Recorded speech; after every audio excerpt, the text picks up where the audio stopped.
Bradesco. Entre nós, você vem primeiro. Olá, boa noite. Boa noite. Se você gostaria de ver mudanças nas regras do transporte aéreo no Brasil, a ANAC acaba de abrir uma oportunidade. Até o dia 9 de março, há uma consulta pública valendo para sugerir alterações na forma como o serviço precisa ser prestado no país. E tem proposta polêmica, como, por exemplo, isentar a responsabilidade da empresa quando um voo atrasa ou é cancelado por causa de condições climáticas. Era para ser um dia de festa. A Thaísa ia viajar de São Paulo para o interior do Rio de Janeiro para comemorar os 50 anos do irmão. Mas na hora do embarque, o voo foi cancelado. Tudo programado, babá à disposição para acompanhar, porque eu tenho 3 filhos pequenos, inclusive a minha filha mais nova estava engessada à época, tem um filho que tem síndrome de Down, enfim.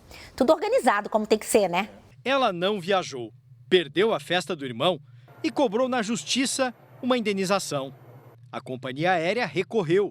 A Agência Nacional de Aviação Civil abriu uma consulta pública para atualizar normas sobre os direitos de passageiros.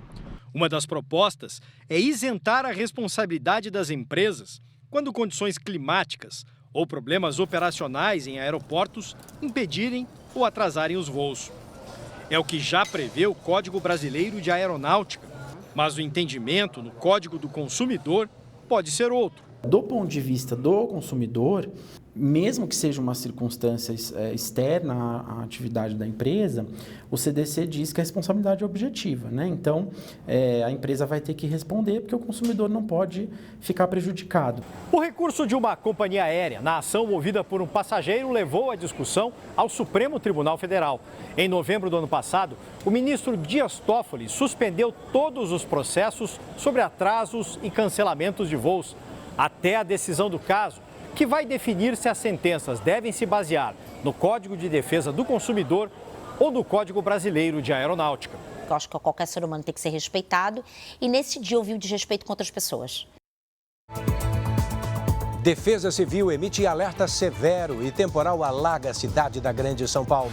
Polícia Federal abre inquérito para investigar ataques de influenciadores ao Banco Central. Em viagem ao Panamá, Lula critica a falta de união entre países da América Latina. Primeira-ministra da Itália sobrevoa a área atingida por deslizamento que deixou cidade à beira do precipício.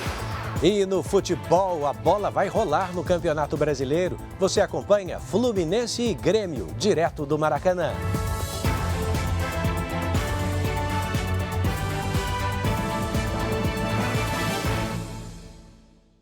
Oferecimento Bradesco. Precisou de dinheiro? Chama o Pix com crédito do Bradesco.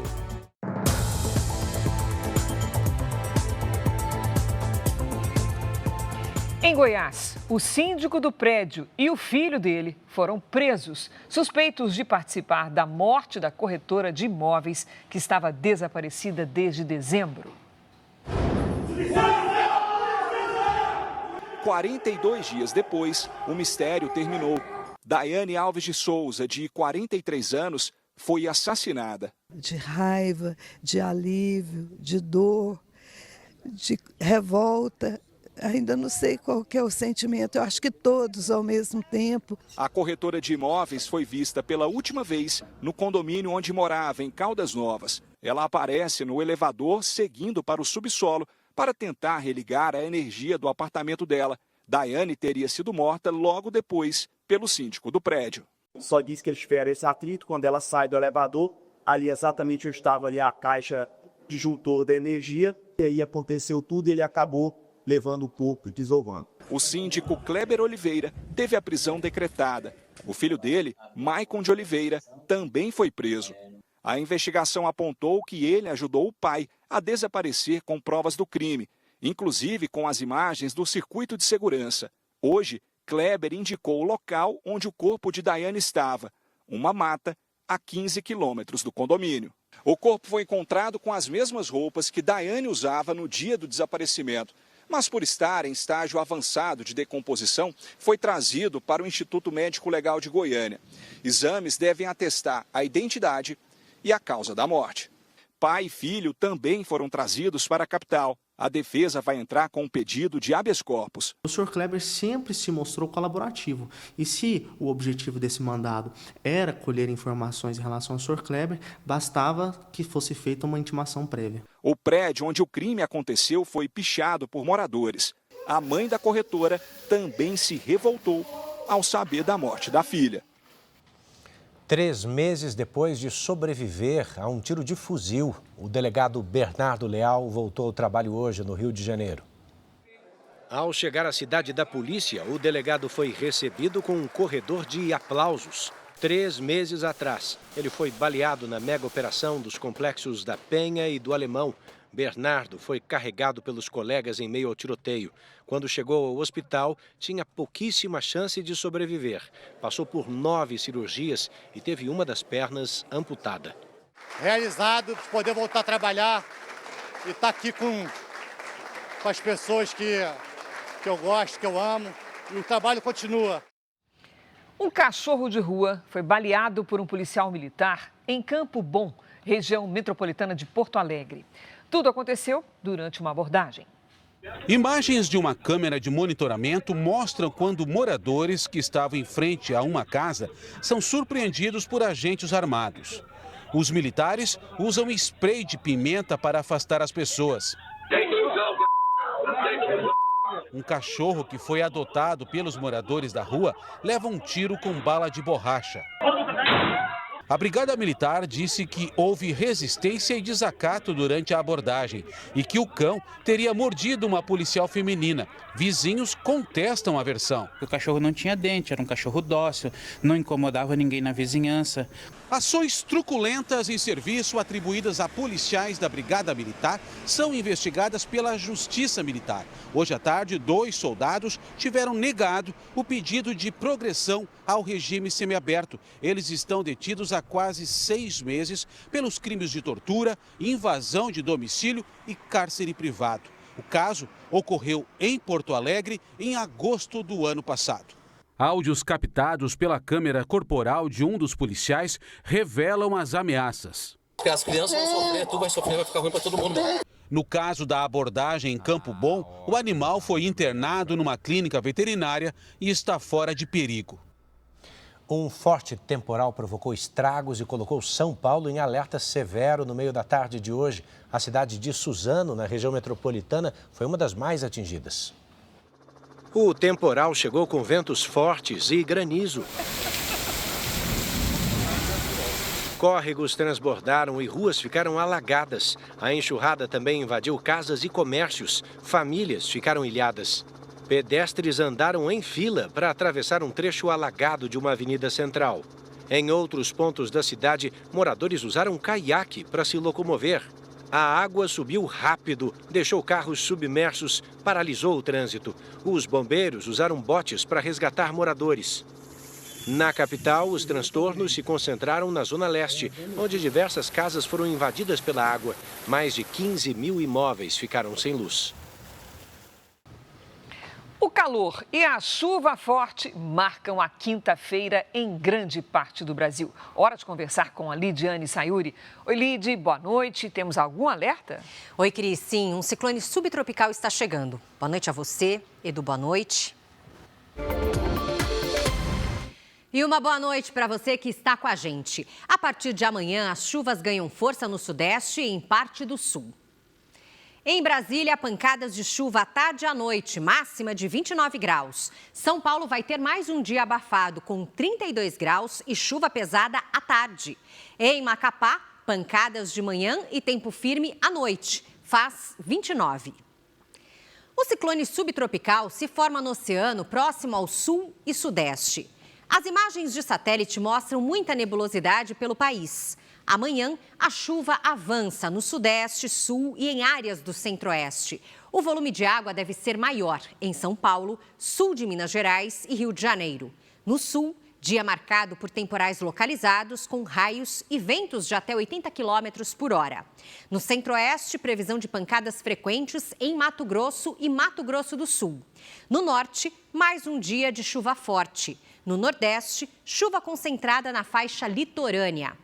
Em Belém e em Salvador, faz até 31 graus. 30 em Goiânia. No Rio de Janeiro, 35 e até 32 em Porto Alegre.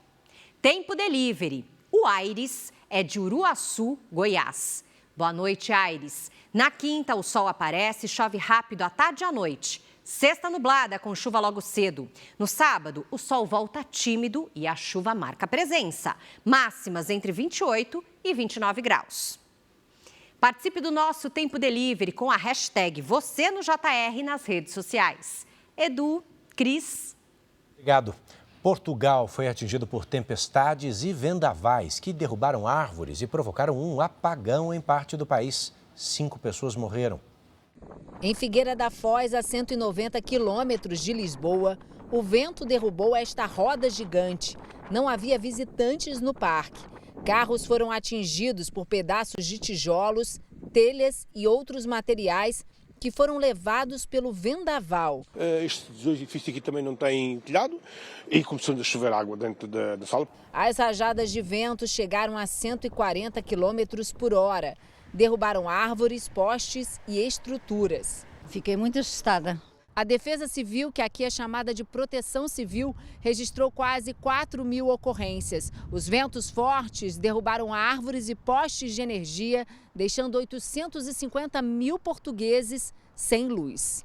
Depois de atingir Portugal, a tempestade Christine seguiu para a Espanha e provocou uma forte nevasca na capital Madrid.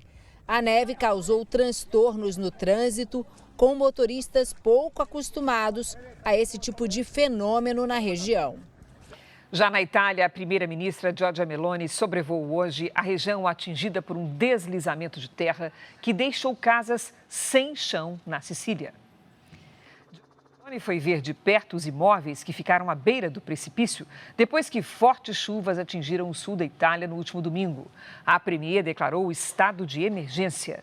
Mais de 1.500 pessoas tiveram de deixar suas casas. Há cerca de 300 famílias foram enviadas a abrigos temporários. O governo italiano alertou a população para o risco de deslizamentos.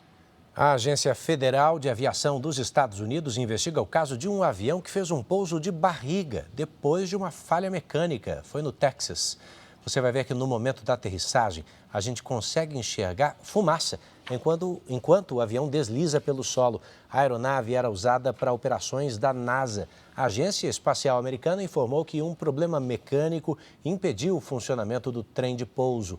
2 pessoas estavam a bordo e foram resgatadas.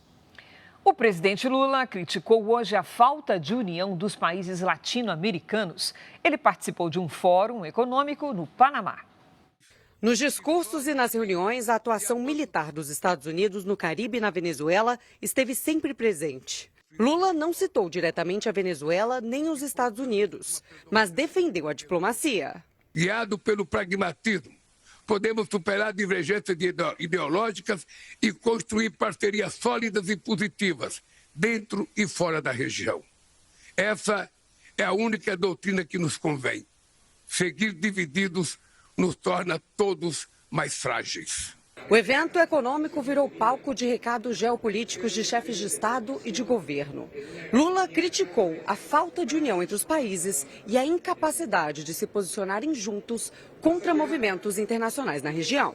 A única organização que engloba a totalidade dos países da América Latina e Caribe, a CELAC, está paralisada. Não consegue produzir nem mesmo uma única declaração contra intervenções militares ilegais que abalam a nossa região. Não há nenhuma possibilidade de qualquer país da América Latina sozinho achar que vai resolver os problemas. Lula também rejeitou o desejo dos Estados Unidos de retomarem o controle do Canal do Panamá.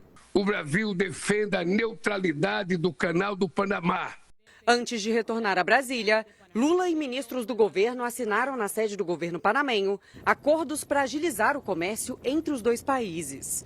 O presidente ainda recebeu a maior honraria concedida pelo Panamá. A dívida pública federal encerrou 2025 em 8,635 bilhões de reais. Em um ano, a dívida cresceu 18%. E somente os juros somaram 879 bilhões de reais. Detalhe que quase metade desses juros é vinculado à taxa Selic, que é definida pelo Banco Central. Ainda assim, o resultado ficou dentro da meta estabelecida pelo Tesouro Nacional. O presidente da Câmara dos Deputados, Hugo Mota, convocou hoje os líderes partidários para alinhar as pautas prioritárias do ano. O Legislativo retoma o trabalho na próxima segunda. Entre as principais propostas está a PEC da Segurança Pública, que endurece penas para o crime organizado. Em uma rede social, Hugo Mota afirmou que a proposta de emenda à Constituição será debatida nas próximas semanas e votada depois do Carnaval. O ministro da Justiça, Wellington Lima e Silva, vai se reunir com o relator da proposta na Câmara, deputado Mendonça Filho, para chegarem a um consenso sobre texto. O governo não gostou das mudanças feitas no projeto, como a limitação dos recursos dos fundos nacionais de segurança e penitenciário. Nós temos a previsão de que o tema será apreciado na comissão especial e, na sequência, no plenário da Câmara dos Deputados. O texto que está hoje, o Ministério da Justiça tem muitos desacordos, desavenças, mas a gente acredita que pode ser possível se chegar a um acordo a partir dessa nova interlocução.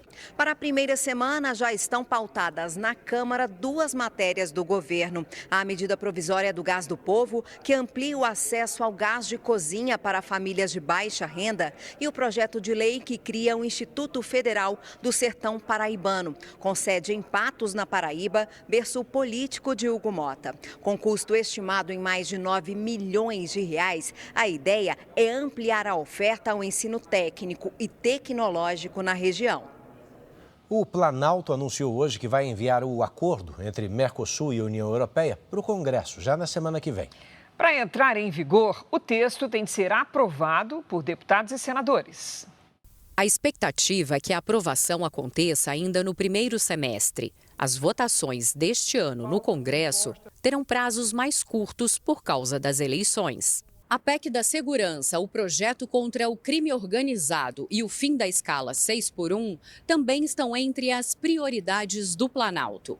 O governo quer ainda manter o veto ao PL da dosimetria, que pode reduzir a pena do ex-presidente Jair Bolsonaro e dos condenados pelos ataques às sedes dos 3 poderes.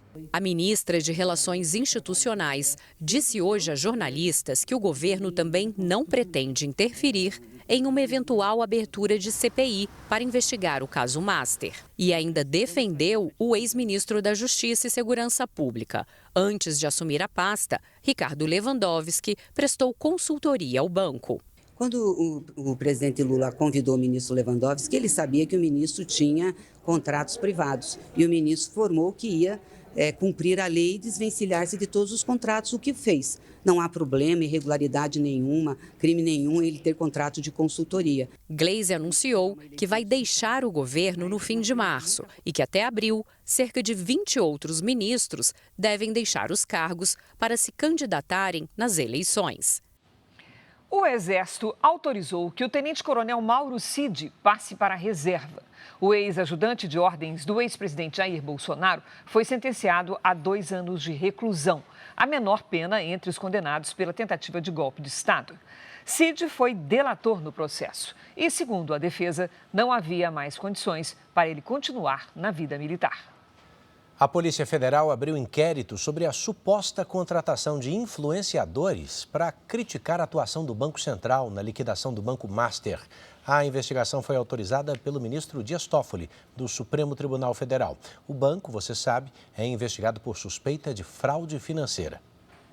Ainda hoje, Ministério Público investiga desvio de recursos públicos em Ferraz de Vasconcelos, na Grande São Paulo. E já no próximo bloco, a investigação que revela que 2 policiais atiraram contra um cidadão americano em Minneapolis. O Departamento de Segurança Interna anunciou que os 2 agentes foram afastados.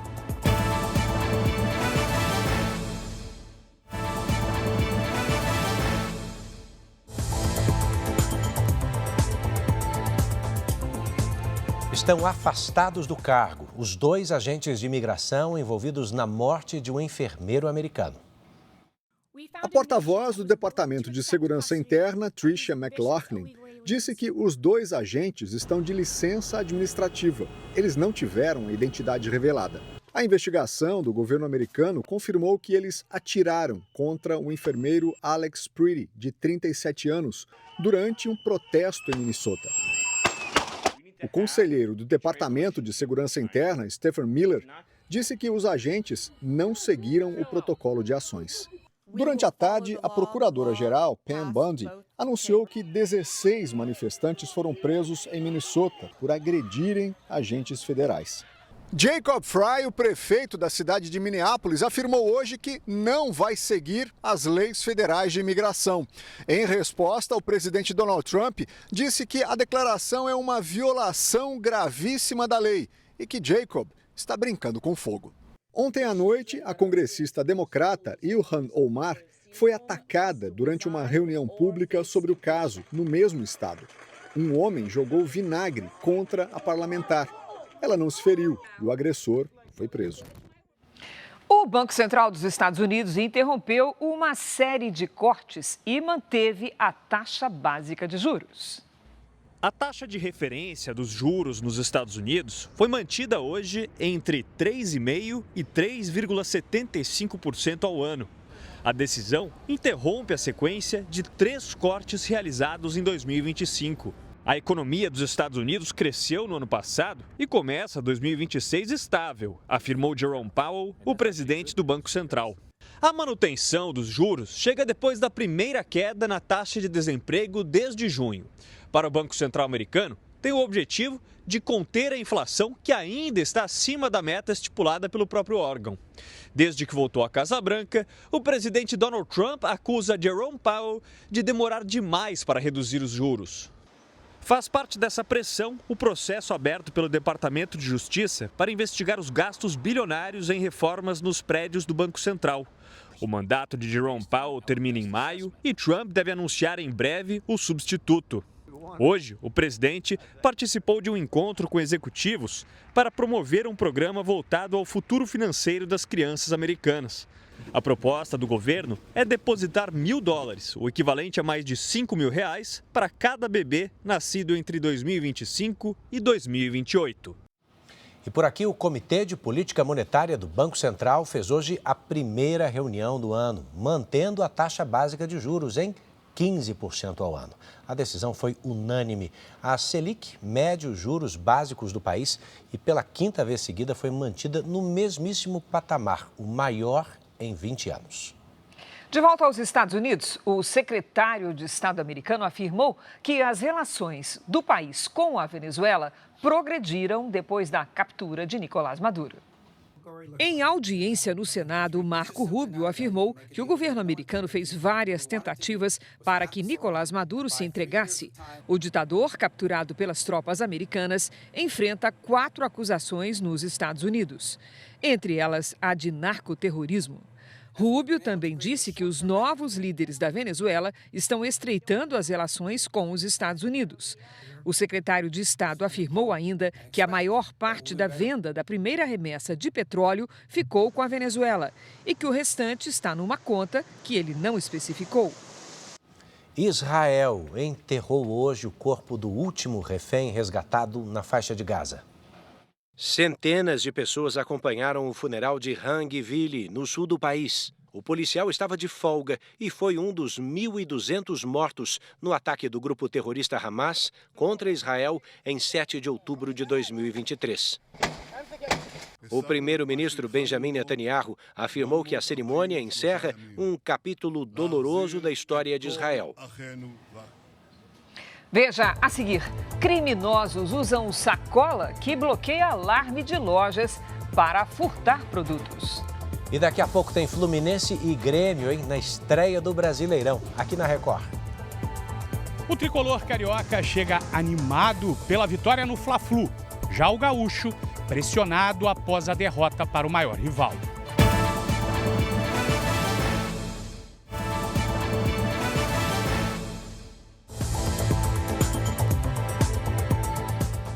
Criminosos estão usando uma nova estratégia para furtar produtos no comércio. Agora usam sacolas que bloqueiam o sinal dos alarmes. Uma quadrilha foi presa no interior de São Paulo. Entre os suspeitos, a uma adolescente. O grupo era formado por 2 peruanos, uma brasileira e uma adolescente de 16 anos que também atuava nos furtos.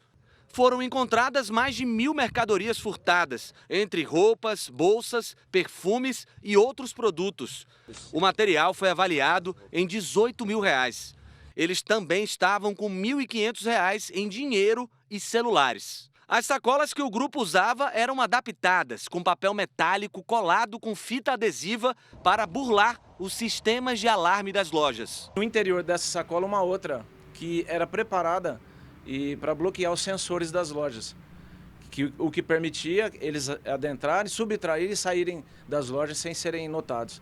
Foi neste shopping aqui em Itu, no interior de São Paulo, que o grupo praticou o último furto. Depois do crime, os suspeitos fugiram pela rodovia em direção a Salto, a cerca de 25 quilômetros daqui. A polícia foi acionada, identificou o veículo utilizado na ação e conseguiu fazer a abordagem já no município vizinho. O veículo, batia emplacamento, cor. A jovem, que era brasileira, ela me disse morar na região do Brás e ter uma banca na feirinha da madrugada. A gente supõe que isso seria comercializado lá nesse local. Entre janeiro e novembro do ano passado, foram registrados mais de 3.000 furtos em shopping centers no estado de São Paulo. A quadrilha vai responder por furto qualificado, associação criminosa e corrupção de menores. A defesa dos suspeitos não foi localizada. Uma operação do Ministério Público de São Paulo investiga um esquema milionário de desvio de recursos públicos na Prefeitura e na Câmara Municipal de Ferraz de Vasconcelos, na região metropolitana. Mais de 100 policiais saíram às ruas antes das 6 da manhã para cumprir mandados de busca e apreensão na capital paulista, em cidades da Grande São Paulo e em Belo Horizonte. A Prefeitura e a Câmara Municipal de Ferraz de Vasconcelos também foram alvos da operação. Servidores, políticos e empresários são suspeitos de participar em um esquema de desvio de dinheiro público. A ação de hoje é o desdobramento de uma operação realizada em abril de 2024 que apura corrupção em órgãos públicos, fraudes em licitações e possíveis ligações com o crime organizado. Segundo o Ministério Público, foi identificado um acordo irregular entre agentes municipais e um empresário para a assinatura de um TAC, um termo de ajustamento de conduta com a Prefeitura. Em troca de propina, a empresa teria sido beneficiada com a isenção de multas ambientais que somavam mais de 24 milhões de reais. Foram emitidas notas fiscais por empresas também que mantêm relações com esses agentes públicos ou familiares, notas que têm ali os indícios veementes ali de fraude, porque não foram prestados serviços. Muitas dessas empresas sequer existem faticamente. Mandados de busca também foram cumpridos em endereços ligados ao vice-prefeito da cidade, Daniel Balck, 2 secretários municipais, um coordenador da Secretaria de Meio Ambiente e um vereador.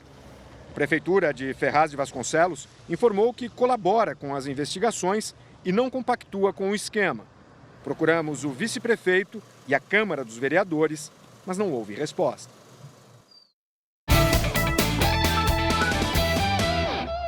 O Campeonato Brasileiro 2026 começa daqui a pouco, logo depois do JR. O Brasileirão vai ser destaque na Record de janeiro a dezembro. Hoje a gente transmite o duelo de tricolores entre Fluminense e Grêmio. Bruno Lohans, que ontem estava aqui, hoje está em casa, foi para o Rio, está no Maraca e de lá acompanha ao vivo para a gente todos os detalhes dessa partida que começa já já, né, Bruno? Boa noite.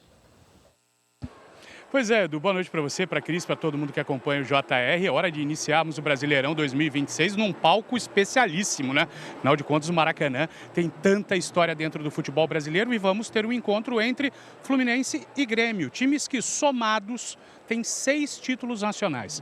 4 do Flu e 2 do Grêmio. Vamos saber as notícias do time da casa, afinal de contas, vem uma semana empolgada, animada. Quem chega com todas as informações do Fluminense agora no JR é ela, Duda Gonçalves. Boa noite, Duda.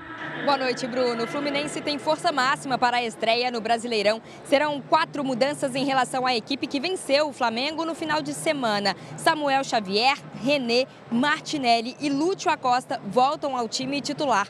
Outra novidade é o técnico Luiz Ubeldia, que vai comandar comandar o time pela primeira vez neste ano. O Zubeldia passou por um procedimento no coração, ficou 15 dias afastado e hoje estará de volta. O tricolor carioca, que está invicto jogando aqui no Maracanã com Luiz Zubeldia, em 12 jogos são 12 vitórias, 100% de aproveitamento. Bruno. Retrospecto realmente impressionante. Do outro lado, o outro tricolor, o gaúcho, vem numa semana dura, difícil, depois de derrota no maior clássico. Quem nos conta tudo do Grêmio é Alexandre Oliveira. Boa noite, Alê.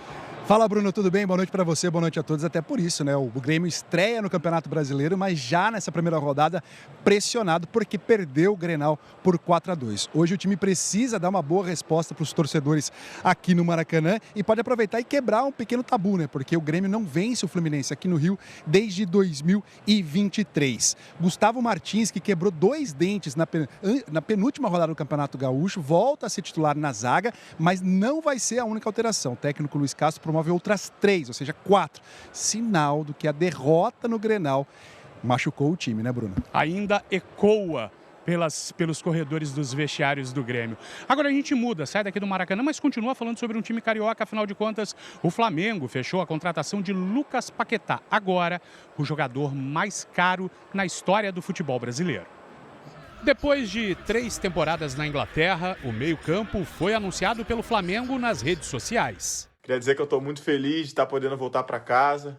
Daqui a pouco eu vejo vocês, hein? Tamo junto. O Flamengo vai pagar cerca de 260 milhões de reais ao West Ham para repatriar o jogador de 28 anos, que foi revelado no clube carioca. A expectativa é que o atleta desembarque no Rio ainda essa semana. O sistema de impedimento semiautomático começou a ser instalado nos estádios do Campeonato Brasileiro nessa semana. Exatamente por isso, ele ainda não estará em funcionamento nessa primeira rodada. Por outro lado, a CBF decidiu profissionalizar um quadro de árbitros. Um pênalti não marcado de Alan do Palmeiras em Tapia do São Paulo acendeu o alerta. Foi em outubro do ano passado no Campeonato Brasileiro. 3 meses depois, um sopro no apito anuncia boas notícias. A CBF apresentou um programa que vai fazer a arbitragem de futebol se tornar uma profissão. Uma mudança estrutural com o objetivo de reduzir erros, reclamações e polêmicas no esporte mais popular do mundo. A partir de 1º de março, 58 homens e 14 mulheres do quadro de árbitros da Série A terão contrato com a CBF, remuneração fixa mensal, além das cotas por jogo. Todos passarão por 4 checagens por ano, além do trabalho nas partidas. Vão ter atividades extras de qualificação, como testes físicos e teóricos, psicólogos, fisioterapeutas e nutricionistas. É um movimento que segue as melhores práticas de outras grandes federações do mundo. É um marco, é um divisor de águas. Também será criado um ranking entre os profissionais. O árbitro que não for bem durante a temporada, no final do ano, ele descende, cai de divisão e aí no ano seguinte ele não tem o contrato de profissionalização. Vai exigir muito do árbitro, vai exigir performance, um modelo padrão internacional que a CBF adotou. A ideia é expandir o programa e adicionar novas tecnologias. O impedimento semiautomático entrará em vigor ainda este ano.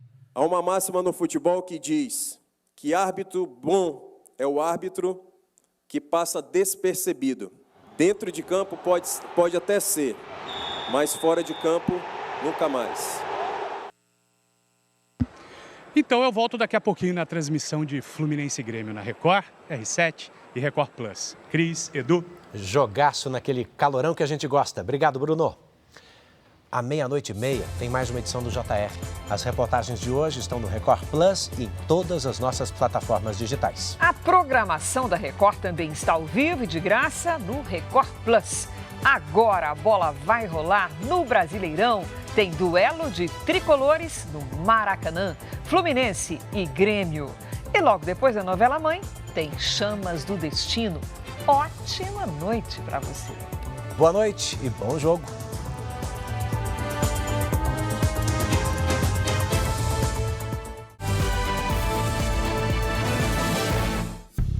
Bradesco, entre nós, você vem primeiro.